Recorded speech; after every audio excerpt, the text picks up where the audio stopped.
My name is Natalie Rhodes. I'm the Marketing Communications Manager for the College of Arts and Sciences. And today we are having a major discussion of our social work program here at Lamar University.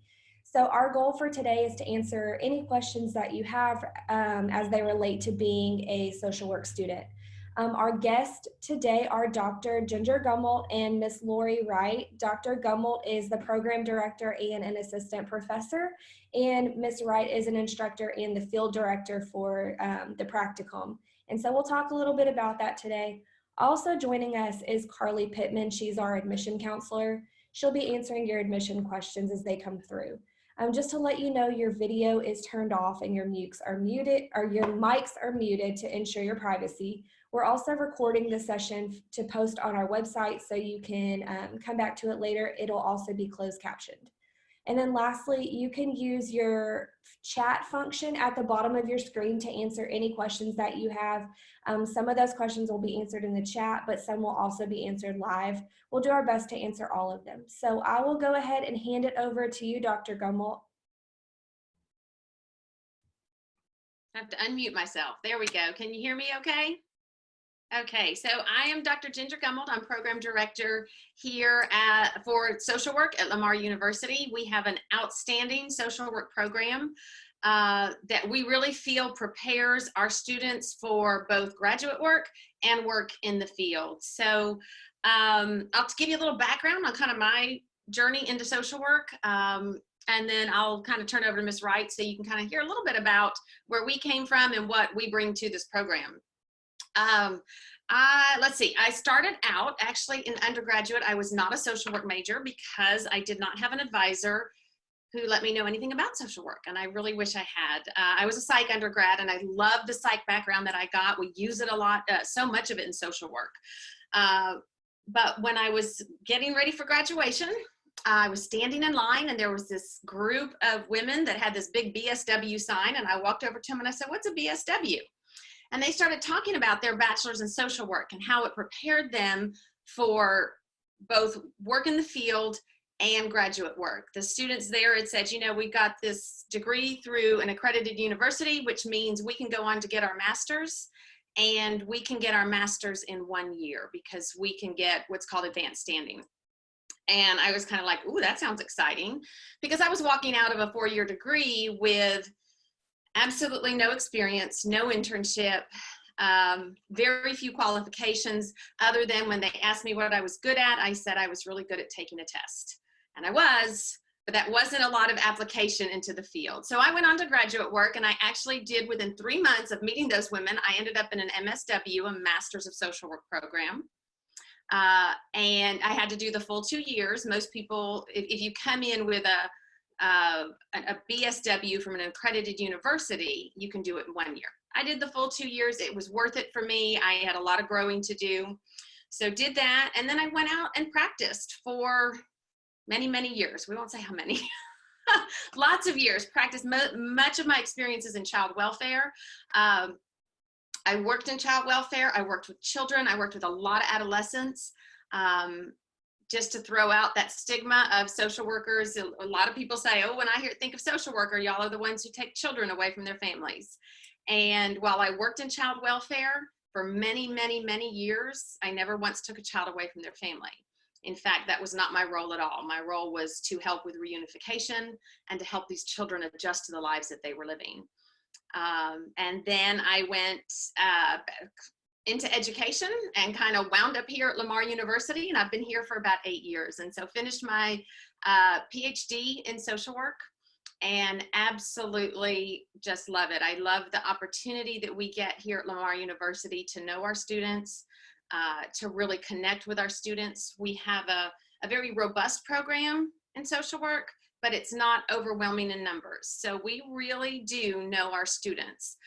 By the time our students get to their junior year, we will see them in every class at least twice, usually more than twice. So by the time, in fact, we were just talking to our graduates yesterday. We were on a Zoom call with all of our graduates, and the common theme they kept talking about, what they loved most about the program, was that we knew who they were, and that we really care about them. And I think that's one of the things that really separates Lamar University from other programs. I can talk forever about social work because I love it. If you're interested in helping people, if you're interested in making a difference, this might be the major for you. It's not for everyone. It's a challenging yet exceptionally rewarding work. Social workers, another myth that you often hear, social workers don't make any money. That is not true. However, I do believe that people who go into social work go into it for more than just the paycheck. By the time you finish your degree here, you are a college educated individual. You deserve to be compensated as a professional. And social workers work hard across the nation to make sure that our salaries are competitive with other fields. However, there's something else that we find a common theme among our students and among other professionals, and that is that we really get more out of what we do than just the paycheck. We are in it for the outcomes, not for the income. However, the income is important. So with that, I'm going to turn it over to Ms. Wright, let you introduce a little bit, because she takes care of our field placement, which is what we call internship. Students who come into our program are required, because we're accredited, to complete a full semester practicum experience, which is an internship, and it's essentially 40 hours a week during their last semester here. So you will not come out of the social work program without experience. And so you'll come out with experience, you will come out with connections. And we feel that is exceptionally valuable, whether you're going into the workforce or you're going into graduate work. So Ms. Wright, I'm going to turn it over to you. Okay, thank you very much. Again, I'm Lori Wright. I have a somewhat similar story to Dr. Gummelt, but I found the fork in the road before I completed my first degree. I also came into Lamar as a psychology undergraduate major and really loved everything about what I was learning, and trying to start kind of figuring out what I was going to do when I left there. I always knew I wanted to work with people. And as I got a little bit further into the program, I was really kind of struggling with, this is great information and I love it, but it's sitting in my head, and what do I do with it? And then people started saying, well, if you're going to work in psychology, you really need to get a master's. And I was like, I'm ready to get out of school. Where can I get a bachelor's degree and be done? And so a friend of mine was taking a social work course, and she said, you ought to try social work. And so I did, and went over there and really found that while a lot of the information was either the same or very similar, there was this practical application piece of it. And this idea that, oh, I'm learning this information and there is actually something to do with it later on. When I found out that you could get your bachelor's in social work and also be licensed at the bachelor level, I was like, sweet, this is what I'm looking for. How quickly can I get out of here? And then just before graduation, one of my professors approached me and said, why haven't you applied for grad school? And I was like, oh, I'm done. I just want to start working. He said, but you can get your master's in a year. And I was like, well, what? Wait, okay. And so that's kind of what set me on this path. Like Dr. Gummelt, I've worked in child welfare for many, many years. In fact, she hired me for one of my first jobs. She was one of my first bosses in this field, and everything comes full circle. Now we're back together at Lamar in the social work program. But I work primarily I worked with at-risk youth in a community outreach program, and then spent the rest of my career doing foster care and adoption. So I was a caseworker for many years with a foster care and adoption agency, and then became a supervisor, and was kind of at a place where I was like, maybe it's time to do something different after 20 years, and was looking into going into hospice work. And Dr. Gummelt called me and said, hey, we're thinking we need somebody to teach this night class. And I was like, all right. So I did that for a little bit, and then ended up coming on full-time as faculty. And I can't share the sentiments enough that, Lamar is such an amazing university, so many things to offer. And I think that our social work program is, somebody came and did, I think it was somebody from communications maybe, that came and did an interview with us to kind of showcase our program, and mentioned that as he was talking to people across campus, one of the things that stuck with him was that somebody said social work is the hidden jewel on the Lamar campus. And I was like, you know what, that's absolutely perfect. We spend a lot of time when new students come in, trying to kind of help them understand what social work is, and that it's more than just working for CPS and taking people's kids. But what's been really exciting for us, especially in about the past year or so, I think with a lot of our disasters that have happened around here, a lot of the work that we're doing in the community, is that we have students coming in and they already know that they want to do social work. They know what it is now. I think people are understanding, especially in like this pandemic that we're in right now. Certainly we know doctors, nurses, all of our first responders, we've got people all over the place who are essential. And I think for a long time, nobody really thought of social workers in that way. And I think more and more we're hearing that as people are saying, if nothing else, social workers know where all the resources are. Social workers are connected. They know who can help you. So that's been really fun. As Dr. Gummelt said as well, one of the things that was the most exciting for me as I was leaving my program was the internship, or what we call field placement. It was an opportunity to take everything that I learned, practice it in a safe setting under somebody else's umbrella before I went out there and, you know, had this fear of messing something up, but really just hands-on practical experience, not only working directly with clients, but learning how agencies work and learning how agencies work with other agencies. How do people connect to the community? You know, we'll talk a little bit more here in a minute about, I'm going to show you some slides on some of the agencies that we work with to give you an idea of what kinds of things you could be doing. But to be able to go out there and see so many of my friends going to their first jobs with like this fear of, I have no idea what to expect. And I'm like, I got this. So it's really, really a great program. And I think has opened people's eyes to all of what we do and all of what we're capable of doing, because more and more we're seeing social workers go into what we would normally call untraditional roles, but the untraditional is becoming our traditional. So I think that's it for right now until I share some slides. Do you have anything else?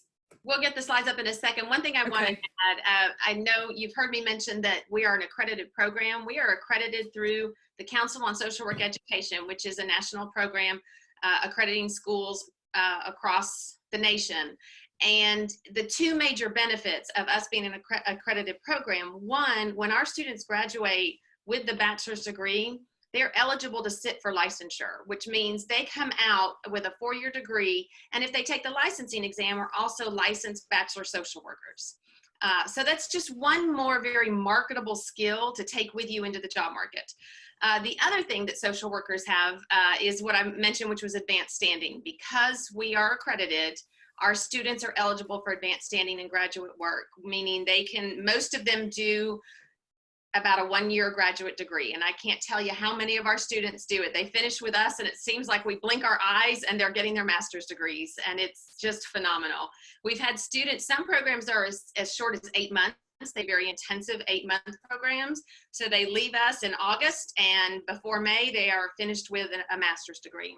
And again, that is so much more marketable and of course increases the lifetime salary of the individual. So, you know, I look at this, I have children in college and college level, and I look at this from the parent's perspective, which is always, okay, so what are you going to do? Are you going to get a job? And I just want you to stand on your own and pay for yourself. And social work is such a great way to do that because there's so many jobs in the area, unfortunately, any type of crisis just really brings our profession to light in its need. So the pandemic has really done that, any of the natural disasters. We really see the need for social workers there, and then we see more jobs opening up. So there are lots and lots of job opportunities. There are fewer professionals in the area than there are jobs. So the job market is very good. Our students come out eligible for licensure, which makes them more marketable, and they're also eligible for that reduced time in their master's degree. So, you know, from a parent's perspective, those are all the things I want to hear. So, Mr. Wright, you want to pop up the slides or you want me to? I can. I've got them right here. Let me make sure I'm sharing the right one here. Hang on, I'm going to slide this over. All right. All right, and this is just a PowerPoint that we put together, and I've added a few things that might pique your interest a little bit. But obviously, when people think about social work, they think of us as a helping profession, and that's what we are. And we help in all kinds of different ways. It's about making a difference. That's one of the big keys that people understand. I want to go out, when we hear that from our students, I want to go out and make a difference. I'm not sure which population I want to work with, which is another wonderful thing about social work, because we work with every people across the lifespan. So, you know, I want to make a difference how do I do that? Social work is often the answer for that. Absolutely. And you can see here, besides Dr. Gummelt, myself, we've got two other MSWs on our faculty, Angela Clavijo and Angelica Avery. Interestingly enough, most of us have quite a bit of experience in child welfare, which don't let that feed into the stereotype. We've certainly done other things too. School social work, clinical social work, macro practice, which is kind of an up and coming. I mean, it's something that social workers have done forever, but not really talked so much about. Macro practice is really focused more on what happens at those larger levels. So when we're talking about advocacy and policy and those kinds of things, many of us spent our whole careers doing direct care work, but to be able to do that direct care work well, to be able to provide our clients with the things that they need, we need people that are, engaging in policy practice. We need people who are willing to, fight for changing laws and things like that. Everything that happens at those upper levels trickles down and affects how we do our work. So even if you're not interested in, working with the legislature and doing things like that, macro practice and an understanding of it is very important because it so impacts the work that we do. Certainly program development, community service and engagement. We are so connected to this community, which is part of the reason we're able to offer such great internship experiences for our students. We're at a point now where I would say probably 80% of the field supervisors who supervise during our internships are graduates of our program, which is really nice. Again, kind of seeing those things come full circle. So outside of the experience that we have, what else do social workers do? This is still an abbreviated list, but certainly a larger list than what most people consider when they think about social work. Medical social workers are in high demand. For a lot of years, schools and hospitals got rid of social workers because they had counselors and nurses. And counselors and nurses, while they certainly have case management skills, can't necessarily do the other things that they're trained for if they're trying to do the case management. And so we've really seen in about the past 2 years a big push to bring social workers back into those areas. Another area that's growing, especially in our area, is working with military and veteran agencies. A lot of our Veterans Administration has a tendency to focus on working a little bit more with master's level interns because of the need for the clinical services. So while we don't have internship opportunities with them at the bachelor's level, that's something that we strongly encourage anyone to consider at the master's level. Mental health facilities, government and policy, certainly substance use and abuse. We work very closely, again, in our area. We've got a whole county, state, and federal prison complex going on over there on the highway. And we work very closely with our criminal justice system as well. Some social workers, once you've gone on to that master's degree and look at getting that clinical experience, will certainly engage in private therapeutic practice.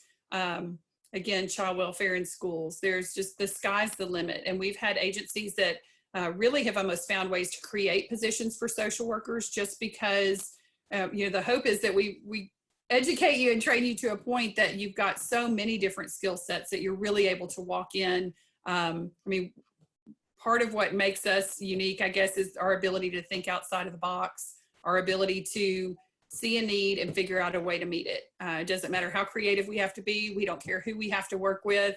Whatever it takes to be able to bring the services to the people that need them, that's what we do. One of Dr. Gummelt's famous phrases in our program is social workers suit up and show up. And that's what we do. As far as salaries go, again, I even had students say, can you call my parents and tell them that I will be able to pay my own bills? Social work salaries are definitely increasing as people see how valuable we are. And you can see there, median pay, this was 2018, was just under $50,000 a year, which is not too shabby. Again, you go on to the master's level, continue to work toward licensure, and you see those numbers go up. Healthcare, so if you're looking at working in a hospital or even in hospice work, that's right now where we're seeing some of the bigger salaries. So if you're interested in working in those areas and with those populations, again, I don't think you have to worry too much about being able to pay those bills. But the thing that stands out to me, and this is a trend that we've been seeing for several years now, is the employment outlook. And when you look at overall employment of social workers is projected to grow 11% by 2028, which is much higher than we see for any other occupation out there. Again, we're kind of cross-trained, multidisciplinary, like we are willing and able to work with anybody and everybody to be able to provide services. And again, it's making us very valuable. Dr. G talked about this one a little bit already about licensure, again, being able to be eligible for licensure at every level. So if you get your BSW, you never have to get your MSW, but by that point, students go, if I could do it in a year, why wouldn't I, right? Do you want to do any talking? Do you want to take over a little bit from here? Sure, I'll take a couple slides and hand it back. So some of the requirements of the social work program are that our students have a 2.5 overall GPA. So when students come in and they decide they want to be a social work major, they declare pre-social work, the PSOW major. And they're pre-social work until they're actually getting closer to their field placement. So close, about the middle of their junior year, we start looking at moving students over. So the reason we kind of have a delay in moving to the social work status is it allows students a chance to, if they have a little bit lower of a GPA, or if they were a transfer student and their former credits didn't count, it gives them a chance to kind of pull that GPA up. We find that a lot of our students come in and they get their basics done with their hard sciences and their maths, which in general are not social workers' strong points. And so they've kind of struggled through some of their basics, the histories, the political science, and then they get into social work classes and they're like, this makes sense. This is what I was called to do. And so suddenly school seems easier. It's not easier. The content is still very rigorous and very challenging. But when you're meant to do it, it's fun, it's interesting, and we find that our students tend to excel once they get into social work classes. So we start to see their GPAs climb as they go through the program. And that's why we kind of wait a little while on that movement. Students entering their field placement must have the 2.5 overall GPA. And we rarely have any issues with that. Most of our students are really outstanding students. Students must consent to a criminal background check in order to go into their field placement. That does not mean they have to have a 100% clean criminal check. It just means we need to know what's in the background for placement, because we've had students who've had some issues in the past, many years prior to coming into school, and we've still been able to place them. In fact, I don't think we've ever not been able to place someone. So it's mostly the consent there.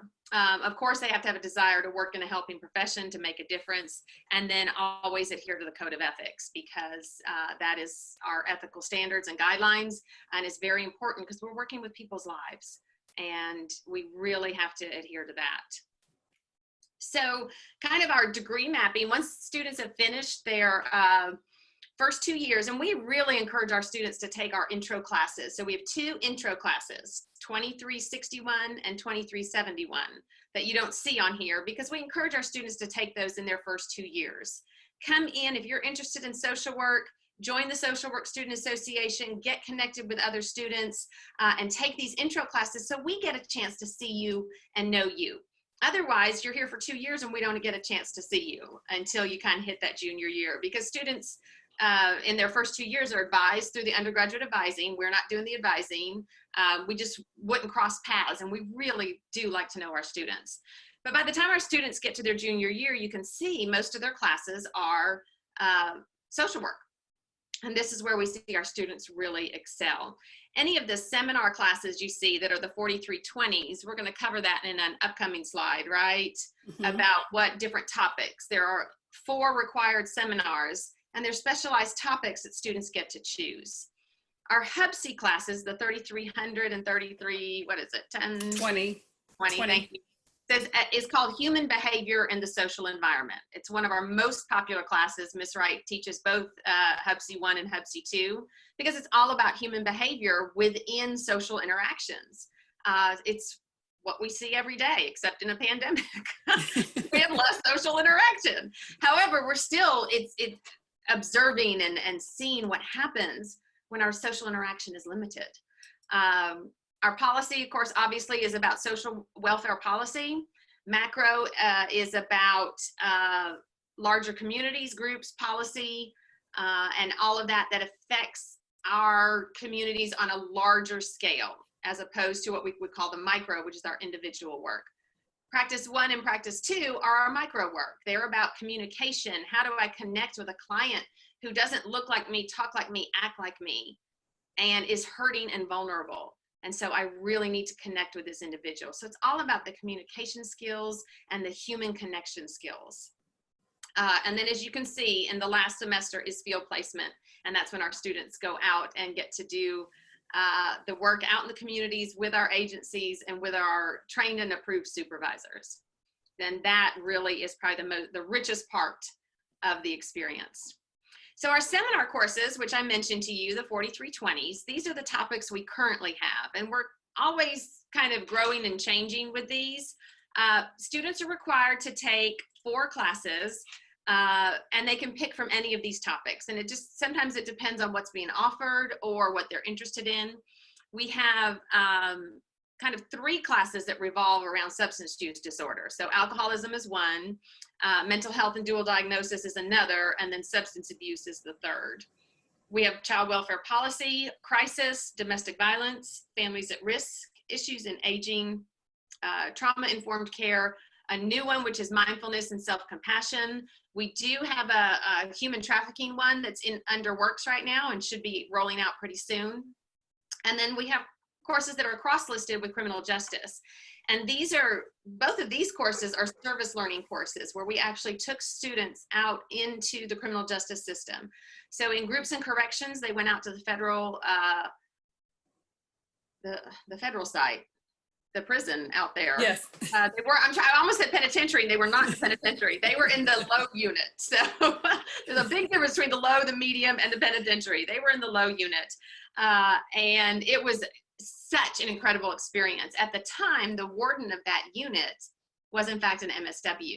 She's since been transferred, still works with us closely, but is no longer in our area. So it's interesting to see where our social workers are within all these different systems. And then offender mentoring, similar to the groups in corrections class, worked with offenders who were transitioning out of the system and into the community, but a service learning opportunity as well. So Ms. Wright, I'm gonna hand over field placement to you because that's your specialty. All right. So again, we talked about field placement and some of the reasons that we think it's so important and such a rich part of our program and preparing our students to go out and start doing this work. The field placement is a 400-hour internship requirement. We do have some placements that offer stipends. CPS offers a $5,000 stipend. There's 3 positions a year. It also comes with an employment contract. So you get chosen for that, you get the money, but you also have a job when you graduate because they are basically onboarding you and training you as though you're an employee.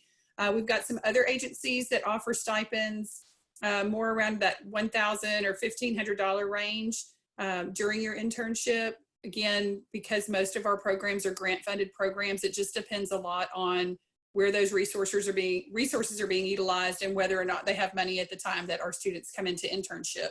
The vast majority of our students do not receive any type of stipend or financial compensation for their field placement. It's basically 400 hours of volunteer work. The good news is that a lot of our students, if they're not going straight to graduate school, have either been able to get a job where they have done their internship or in an agency that they have worked with during their internship. So it's not very common to see our students go out and struggle real hard to find jobs.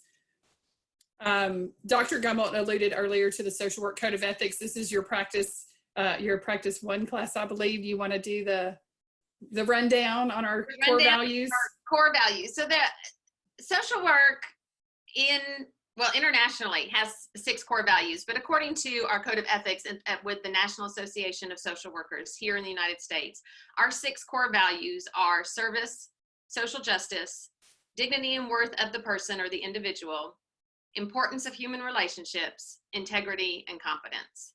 And these are critical to everything we do. And every time I read these, it just hits so close to my heart because this is why we do what we do. service. We believe in providing services to all persons, regardless of access, age, ethnicity, their background, anything. We're going to provide these services to those who are vulnerable and those who are in need. And social justice basically ties into that, that all persons are worthy of receiving these services. The dignity and worth of the individual and importance of human relationships. Never have I seen the importance of human relationships as I have over the past 7 to 8 weeks. We know that that is central to everything that we do. We know that being connected to other human beings is the reason we are here on this planet. And it's what gives meaning to our lives. And so we use this in the work that we do with others. And we work to connect with others despite any obvious differences among us. And then integrity and competence, of course, speak to our ethical commitment that we are going to do what we say we're going to do, that we're going to do it in the best interest of our client and our community and those that we're serving at all times. And that I'm going to make sure at all times that I continue my education, even when I'm done here at Lamar University, even if I'm done with my master's degree, that the world is constantly changing, and I'm going to constantly need to continue that education at some level. So these next few slides just warm my heart incredibly, because these are our actual students, and it's so fun to see them. Several of them have graduated, some are graduating now. Our students are very active in undergraduate research, which of course speaks volumes to furthering their education. Students who are interested in continuing on to that master's and even that PhD level later on. The undergraduate research is such a springboard for that further research. They get a chance to start looking at areas that they are interested in learning more about. Our students have applied for grant funding through the undergraduate research, and we've had, I don't know, in the past 3-4 years, we've had at least 10 receive that grant funding. So it helps pay for their living expenses, it helps pay for their research, and it really sets them up well when they're moving on to graduate work. Students in the, I love these pictures, students in the social work program are required to do a volunteer component. We call it service learning component. And it's broken up through several of their classes where they have to do 20 volunteer hours in one class, 15 in another, and 15 in another. And this is, again, a CSWE requirement, but our students really seem to enjoy and learn a lot from this experience. They get a chance to get out there and connect with the community, with the professionals who are out there working, and then they get to make a difference. In the picture in the upper right corner, they're building a playground in an area of a very underserved neighborhood. In the one below that with the purple on it, that is the Alzheimer's Walk. Am I right on that? Yes. The one on the left is the Color Run, where they were out volunteering at the raising awareness for breast cancer. And the one above it with the Christmas tree is a local children's facility where they were doing a big toy drive and bringing that into the children's facility for children who are within the system. All right, you want to go on to policy and advocacy? So again, policy and advocacy are a huge part of what we do. Making those changes on those larger levels are really what allow us to serve our clients and serve their best interests. And one of the things Miss Bonnie Loadici, who was a former faculty member of ours, got together with the Social Work Student Association and put together a voter registration drive on campus. And so they were able, in a very short amount of time, I think they registered somewhere between 300 and 400 voters. And some of the students were concerned about transportation and being able to get to a polling location. So they started networking in the community and were able to partner with the church who came with their vans and shuttle people back and forth to the courthouse. We've got an amazing professor over in our political science department who has done a lot of work with other people across campus and actually gotten us listed as a polling location now. So our students will be able to vote on campus. And then when we were seeing all of the issues cropping up over the last couple of years with an increase in gun violence and different types of violence, we had a gentleman in our area who became very active, and we had a few students from our Social Work Student Association partner with him and organize this March for Our Lives, which is an awareness campaign that we did here in town. And it's funny because you have students who come in and they think they want to work with children and families. And next thing you know, they're like, I was just a part of something even bigger than what I thought I was going to be a part of. And when they come in and they go, why do I have to take this macro class? Or I don't understand why policy is important. And then we see them leaving more and more. We're seeing students who are leaving us who are going on to graduate school, and they're focusing on that macro level concentration because they see, for some people, my drive is to work with people one-on-one and to see those changes come about a little bit more quickly, where, if you're doing it on a larger level, particularly when you're talking about policies, you don't see payoff oftentimes until way down the road. But the work that you're doing doesn't just necessarily affect that family and that client. It can affect all the families and clients out there. And so, we've got students who come in who don't even talk in class their first semester, and they leave here and they're in Washington, D.C. So that's really exciting.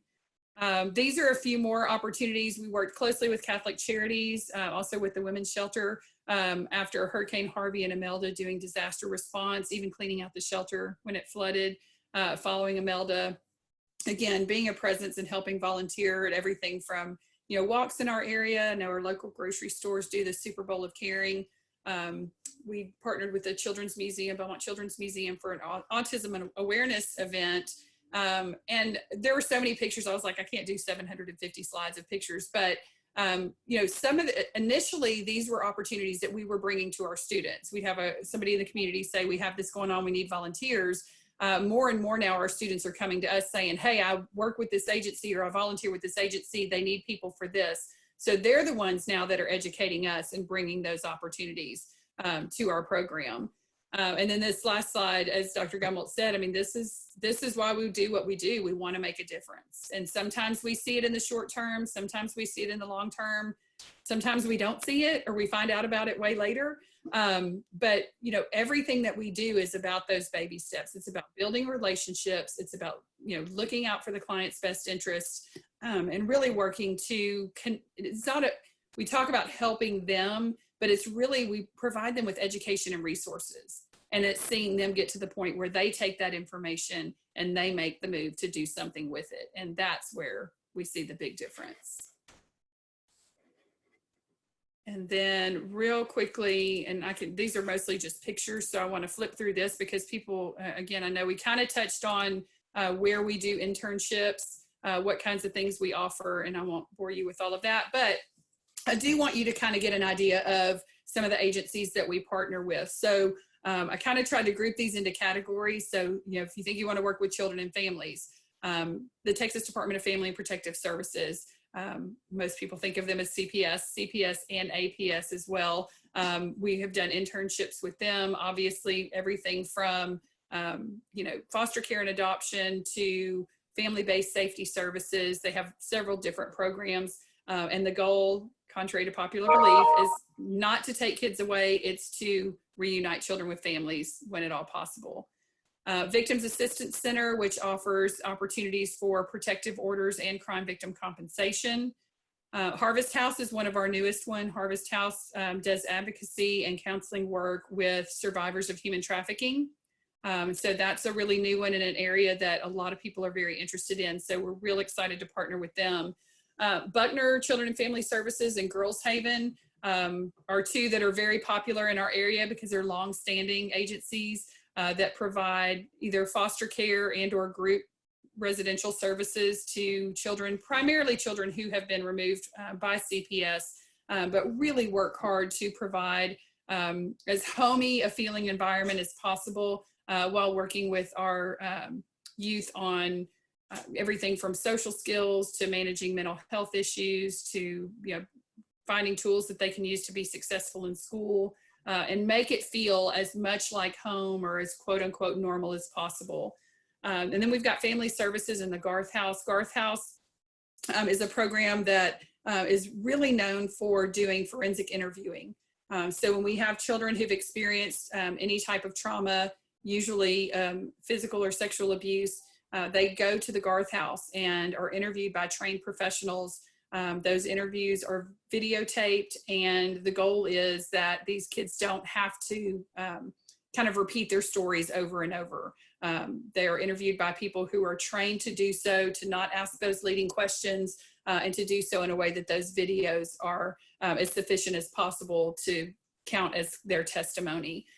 Family Services provides a number of different programs as well. The one that we primarily work with for internships is with the Women and Children's Shelter. So for women and children, excuse me, who have experienced family and other types of violence, this provides them a short-term shelter, but also incorporates education, job skills training, things like that, so that they can then move on and become more self-sufficient. As far as physical and mental health go, we do work with Baptist Hospital. We've got interns who work there with many of our former students. And recently we've started working with Baptist Behavioral Health. And if you're from the area, that was Beaumont Neurological Hospital, Fannin Pavilion. It's located right behind Baptist, but that's our inpatient psychiatric hospital.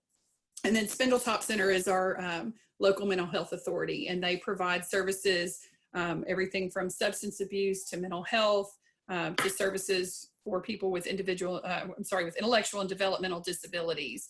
So lots of opportunities within that program. A lot of our students like to intern there because, there are often jobs available, and once they get into that system, it's real easy for them to move around into other areas.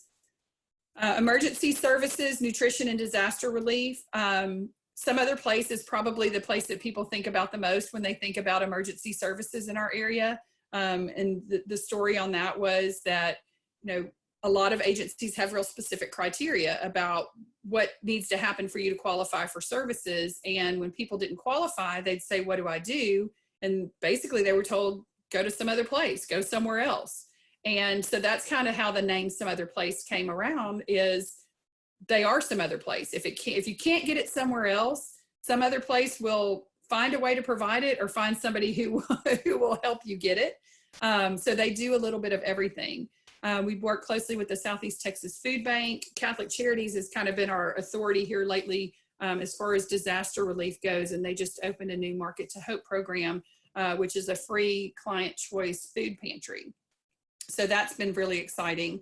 LU Strong, unfortunately, is going to be phased out here soon. This was an assistance program for people who were affected by Hurricane Harvey. And Lamar worked closely with 2 other grant programs to provide everything from housing assistance to covering tuition, books, those kinds of things, so that we could keep our students in classes and keep them on their way to graduation. And then Texas A&M AgriLife Extension, I got a call from them and they said, hey, we want an intern. And I was like, what is an intern going to do at AgriLife?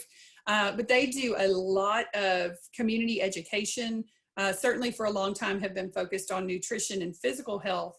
But as they've been doing work in the community, they started to see more and more of a need for their clients in other areas. And that's everything from mental health to needing to be connected with other resources. And so we have developed a really, really strong relationship with them and have students who are out there and getting to kind of be a part of that community education and engagement piece. Hospice is, again, the up and coming area in social work and social services. Definitely one of the areas where our students can make the most money, which always piques their interest. But we have a lot of students, particularly like younger students, who come in and say, oh, I don't want to work with old people or people who are dying. And what we find is they'll start to do volunteer work, and you realize that that's not really what it's about. It's, again, about building relationships, providing that comfort care, not only to the patient, but to their families as well, and being able to connect them with services. And we're seeing this be one of the most rewarding placements that we have out there right now. Schools and juvenile justice, we've been working very closely with communities and schools. They've got campuses, or they're located on campuses throughout our area. So students have the opportunity to work at either the elementary, middle, or high school level. And then we do work also with juvenile probation, and then IEA is a program that's connected with juvenile probation as well. These are programs that work with at-risk youth, trying to provide them with skills and opportunities that will help keep them on the right path and keep them out of the juvenile justice system. Substance use and abuse programs, Southeast Texas Council on Alcohol and Drug Abuse, which has recently been renamed to Recovery Council. and then Land Manor, which is an inpatient substance use and abuse facility, are areas that our students have become very interested in again over the years. So we've been working with them as well. Every once in a while, we have students who have an opportunity to go to what we call a real macro placement. We have agencies in the area that can provide some macro experience, but not necessarily as far as really doing policy and legislation. We had a student, was it a year ago, I guess, who applied for the Congressional Hispanic Caucus Institute. She went to Washington, D.C. for the entire spring semester. They paid for everything, housing, food, and she got a stipend on top of it. But she was she was on the Hill. She was with people who were movers and shakers and really trying to create policies and make changes in those larger systems to benefit just us regular folks. So she was up there and did that. And actually the congresswoman that they paired her with was from the Houston area, and she was a social worker. And so again, a really, really unique opportunity to be able to see our students do things on a larger level. And I think that's it on that one. So just kind of a quick rundown of some of the areas that we're working. We're always open to working with new agencies. We have some agencies that, you know, they can't take interns for a time and then they come back around and, you know, students bring us options. We try to find new options all the time, but we're really open to anything that's going to give you an opportunity to enhance your learning experience and prepare you for the field. That's all I have on field. That's a lot, but. That was great. Thank y'all so much for all of that information. I've learned a ton about social work that I didn't already know. So thank you for that. I'll go ahead and open up the chat if anybody has any questions. I know that I have one. You guys addressed pretty much everything that I even had thought about asking. But I did want to know a little bit about the Social Work Student Association. I know that that's a great organization that students can join their freshman year, even when they're not in their social work courses. So if you guys could just touch on that very briefly while some more questions come through, I think that would be helpful. Okay, so our Social Work Student Association we call it small but mighty. They are exceptionally active, and we really encourage students. Whenever I meet with students who are incoming freshmen in the summers, we have kind of those orientations and I meet with them. One of the first recommendations I give them, besides keep an umbrella in your backpack, is join the Student Association. And the reason for that is our Student Association is such a great way to connect with other students who are doing the work that you're interested in doing. They can be your mentors, they can be your connection, your guide, and really we find our students just really connect because they all have an interest in making a difference in the lives of others. So getting connected with the Student Association gives our students more knowledge about what volunteer opportunities are out there. It helps them get connected with the students in the area, the professionals in the area, and the agencies in the area. One of the other things I tell them, a really great reason to get connected with it, is you can come in and speak to Ms. Wright, you can speak to me about the classes, about what to take, about what order to take it in, and we're going to give you our best academic advice that we can give you. But remember that we're speaking on this side of the desk. That's what I always say. I'm on this side of the desk. I'm on the side that's offering the classes, that tells you my experience from where I'm standing, not from where the students are. So if you want to know some more information about the classes, about what to expect, about what's ahead, the students are going to be your best resource for that. Talk to them. And the best way to get to know them, you'll meet some of them in your intro classes, but the best way to really get connected is through the Student Association. Our Student Association won Outstanding Student Association on our campus 2 years in a row. I can't remember exactly, it was just a couple years ago. And that's because of the work that they do. They are really present both on campus and in the community. So when Hurricane Harvey hit, when Hurricane Imelda hit, they were right there getting active, getting involved, helping our agencies, helping our university, helping other students in any way that they could. So, you know, they do a lot. They're very active. They're very, very social. They're a fun, really fun group. And the meetings, the other great thing is they don't have meetings all the time. They have 1 to 2 a month at the most for half an hour here or there. So it's an easy thing to join. It's not expensive. I always encourage students first thing, at least sign up and get on that email list so you know when events are happening and you can participate if you choose to. I agree with that. I see students in your organization all over campus all the time. They're always the ones willing to help out at Cardinal View. Um, I just, I'm lucky to see them all over campus. And we did have a question come through. I'll let Dr. Gummelt answer. It says, typically, how many years does it take to earn a PhD in social work? I know that it's going to be quite a bit at school. Lamar only offers the BSW. We don't have a master's currently. Yes. I'll go ahead and hand that question over to you.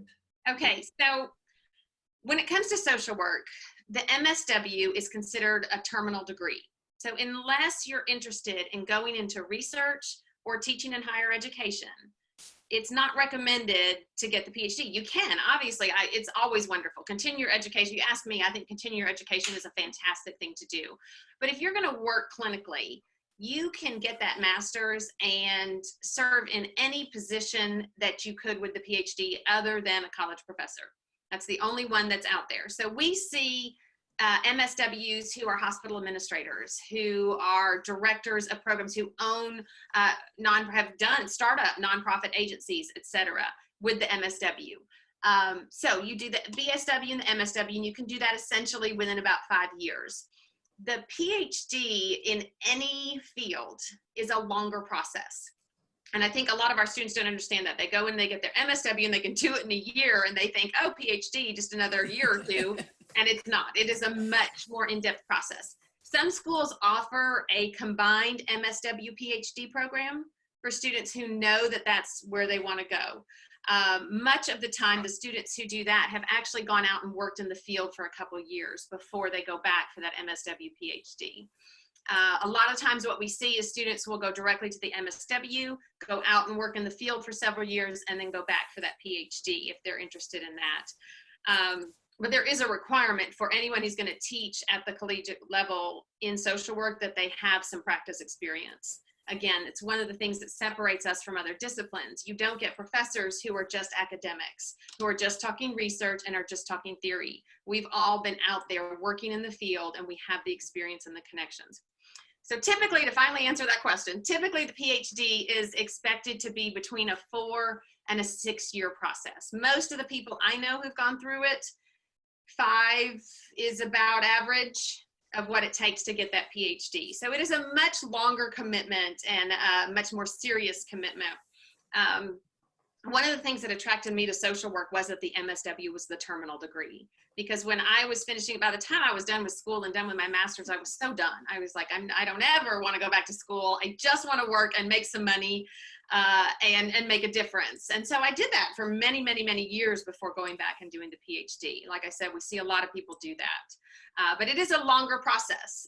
There's a lot of good schools, though, in the area nearby and really across the country. So, you know, one of the things we work hard to do is connect our students with any graduate work that they're interested in and guide them through that entire process. We have one former student, she graduated about 4 years ago, who just is starting her PhD work this summer. And we're super excited about that. Wow, that's awesome. Well, we don't have any more questions. Once I wrap this up, I'm going to show my information too. So if anyone has any questions, feel free to contact me and I will get that to Dr. Gummelt or Ms. Wright. Thank you guys so much for being here today. I think that this was an incredible session. I learned so much. I think everyone watching has learned so much. We have a lot of students here. And this will also be posted on our website, so you can always go back to it. And I know that the ones that are currently posted have been getting a lot of views. So thank you both so much for being here. Thank you to our interpreter. Thank you to Carly. Let me go ahead and share my screen very quickly. This is my contact information. Again, my name is Natalie Rhodes. I'm the marketing manager for the College of Arts and Sciences. Make sure that you continue to check lamar.edu/visit for more information on what's to come, and then find your admission counselor if you have any questions regarding admissions. So that is it for us. Thank you so much for being here. I hope you guys have a great rest of your day. Thank you for having us. Bye, guys. Bye.